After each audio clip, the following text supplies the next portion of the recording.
Your credibility at work isn't usually something that is just lost with these big mistakes. It's something that can be quietly eroded over time. And the words and phrases that you use in your emails could be quietly chipping away at the potential of your professional brand. Today, I want to talk about the 9 words and phrases you should reconsider using in your work emails and what to replace them with. Grab your cup of tea and let's dive into it. There was a stage of my own career where, for probably over a decade, I was receiving over 100 emails a day. And I understand that feeling of fluctuating between worrying about all of the emails that are piling up and also how to respond to the ones that you have already read. So, when it comes to managing your emails, you want to make sure that you are communicating as clearly as possible, because unclear emails are only going to lead to more emails and more misunderstandings. So you want to make sure that every email counts for the clarity that you have in your communication at work. So, learning from the last 15 years, I have really started to pay attention to the mistakes that I have made in my emails and what I could do differently as well. And because I have so much interaction with top executives, I've also paid attention to what the best communication in action looks like. So let's start with the phrase, I think. When you use I think in your emails, you instantly sound unsure of yourself. As an alternative, say I recommend. This adds conviction to your idea or conviction to your point of view. The next phrase to remove from your emails is sorry to bother you. Now, you might be the type of person, or you might have noticed this in other people, who walk into a room and say sorry to bother you. Now, you might also be the type of person then who starts your emails by saying sorry to bother you. So, first off, are you actually sorry? When you over apologize and you dilute the power of a word like sorry, it means that this loses its significance for when you actually do need to apologize, when a situation does actually call for it.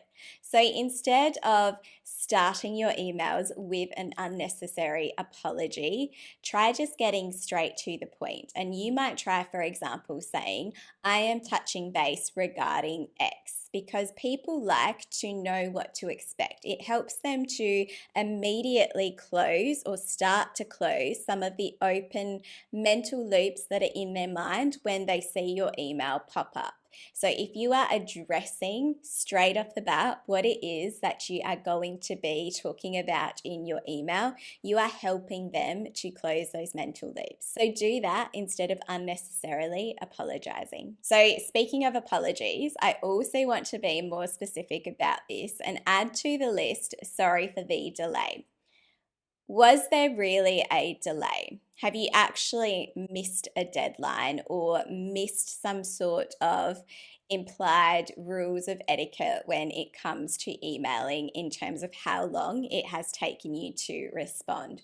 Or did you just not respond within minutes or hours? Because that doesn't necessarily call for an apology. When you apologize, when you haven't actually done anything wrong, it then makes it seem like you have, and you lose credibility in that communication. So instead of saying sorry for the delay, say something like thank you for this and get straight into the discussion about what it is that the email is talking about. Or if there actually was a little bit of a delay, you might want to politely acknowledge this without losing your credibility by saying something at the start of your email, like thank you for your patience, instead of saying sorry for the delay.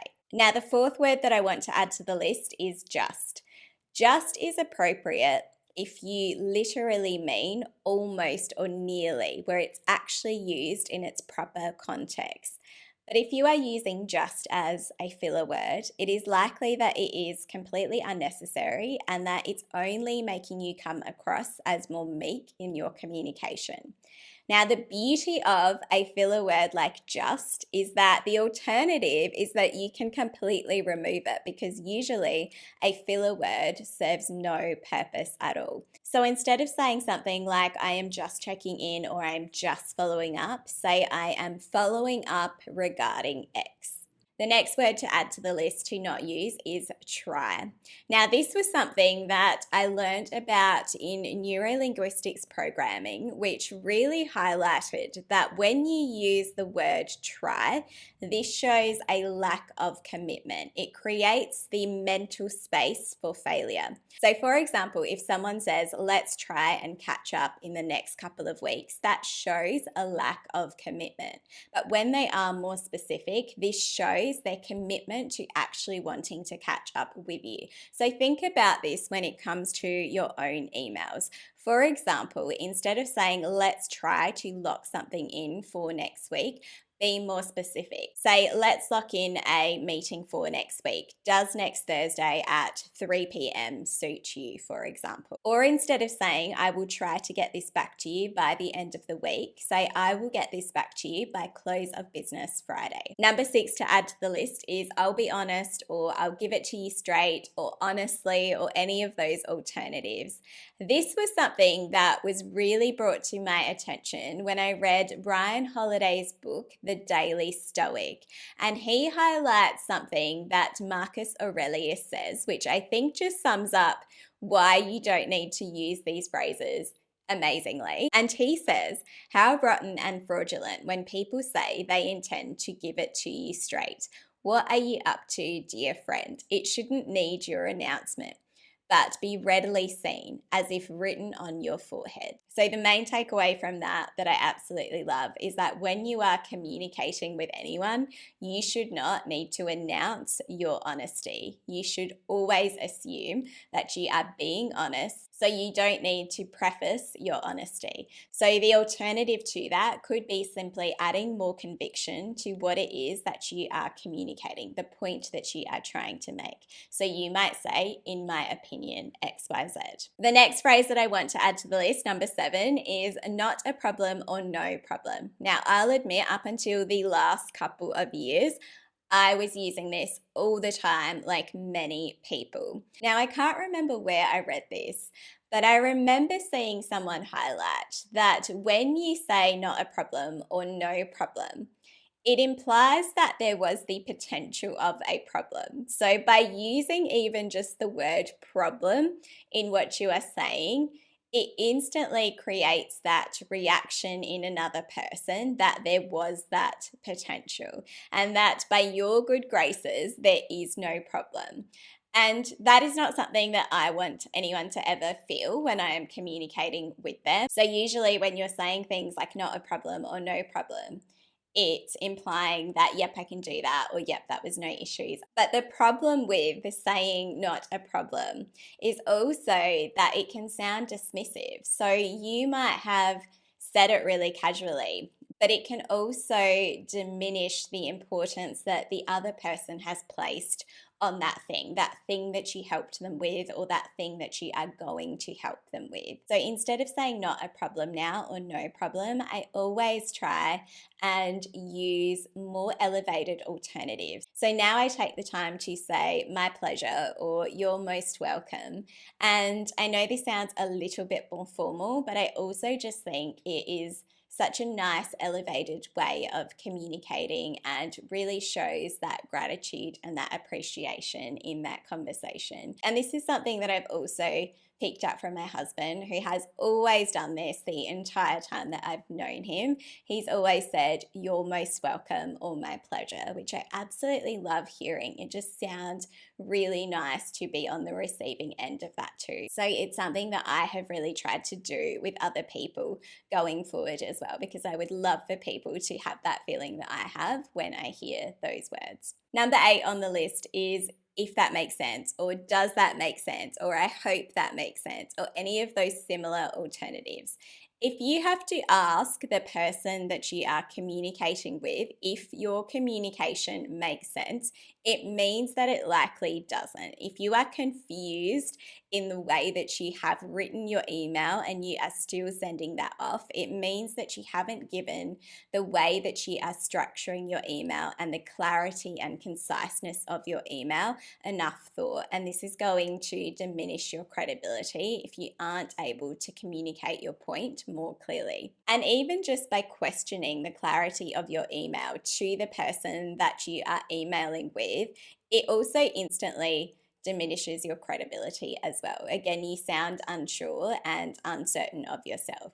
So even if you suspect that maybe the person receiving this might not be able to make sense of what it is that you're saying, at least try and be confident in the way that you are communicating and don't question it to that person. So, the alternative to this is really simple, and that is to remove phrases like this altogether.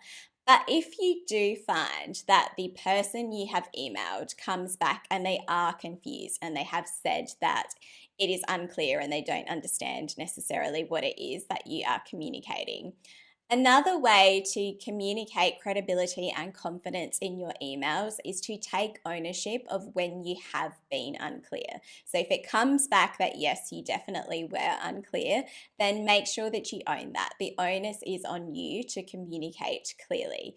Instead of making the other person feel like they are not smart enough to have understood what it is that you meant, always try and be that person that is taking on that accountability to say, I'm sorry, I wasn't clear. And this is one place where I actually do think saying sorry actually does work well, because I think that you don't want to have wasted anyone's time and you don't want to be causing people to have to write more emails and not getting anything out of your communication. And I think it just shows an emotional maturity to be able to take that accountability.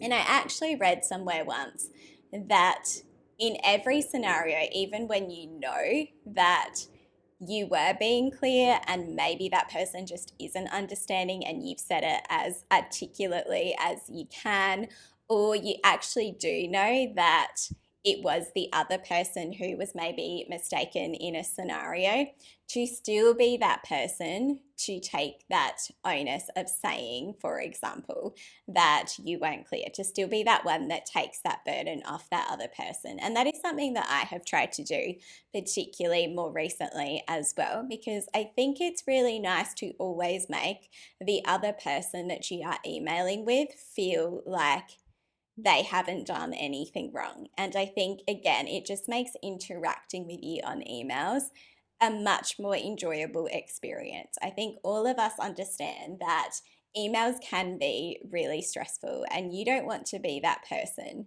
who, when people see your name pop up in their emails, feel even more stressed because they don't know what you're going to say. You don't want emails to become this really combative space, and you don't want to be the cause of that. So I think if you are someone who can ease that burden for other people, it's always going to help to elevate the experience that they are having with your professional brand. And number 9 to remove from your emails wherever you can is the word but. This is something that I have tried to be a lot more conscious of in the last few years. I think this might have also been in neurolinguistics programming where I learned about this. But can be a really powerful word when you are using it in the appropriate context. In emails, though, a lot of people use but in this way that negates everything that they have said before it. So the word but has this negation effect that means that no matter what you said that was positive, when you use the word but, it instantly creates this defensive response in the person that is hearing it. So anything that you have said prior to that becomes diminished because they are just focused on what that potential negative thing is that you are going to say. And then by using but, you diminish some of your credibility because what you said that was positive then loses some of its sincerity.